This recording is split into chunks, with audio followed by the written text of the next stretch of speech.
This is Pastor Ray Frank, Syracuse Wesleyan Church.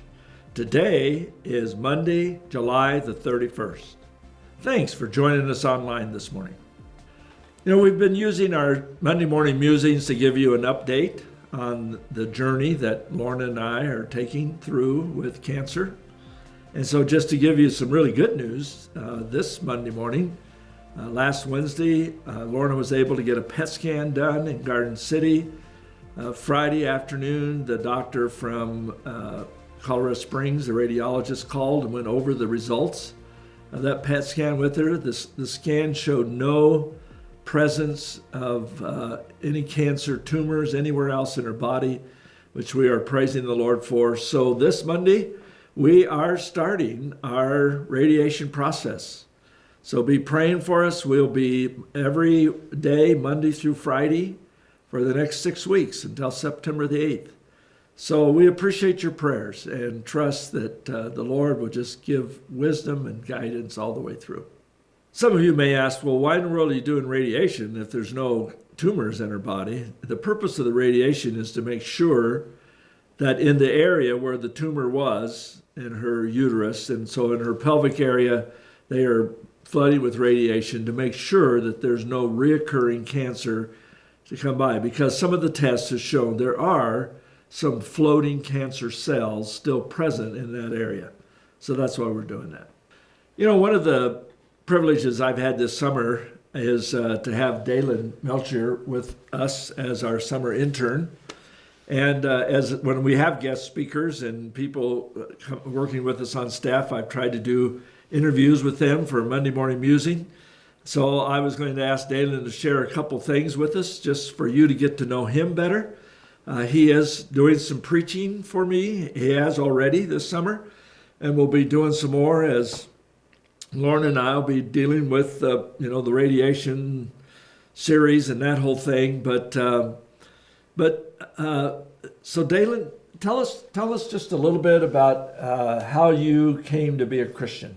Okay, I didn't grow up knowing the Lord necessarily. I mean, I had heard about God, but until about August 1st of 2020, I couldn't have told you the difference between Jesus or God or the Holy Spirit. And so when the Bible talks about being dead in our trespasses, and when Paul says of sinners that I was the foremost, I can relate to that. I led a life of sin, and while I was dead in my trespasses, I feel that God got a hold of me. And at a moment in my greatest desperation, in a moment of my lowest low, of the rockiest rock bottom that you could ask for, at a point when I was ready to take my own life, God met me in that place. And so from there, I know now, and at the time it happened, I never understood what was going on or the immensity of this moment that happened, but I know that His Holy Spirit cried out from inside me, and I asked God to change my life. And from that moment on, He has continued to stay faithful to me through all of my whining and complaining and doubting and all of those things. I've now had the opportunity to actually be an intern with Pastor Ray this summer. I mean, just there's things happening in my life that I could have never asked for or imagined, and that's kind of my transition.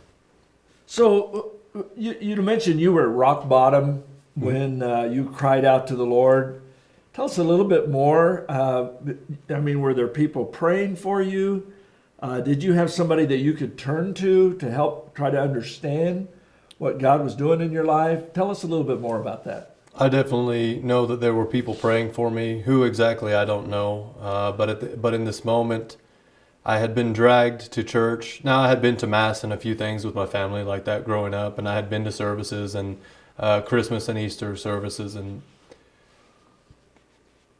But I remember a few weeks or a month before my conversion, I remember going to church, and I explicitly remember not listening to a word. I just wasn't paying attention at that time.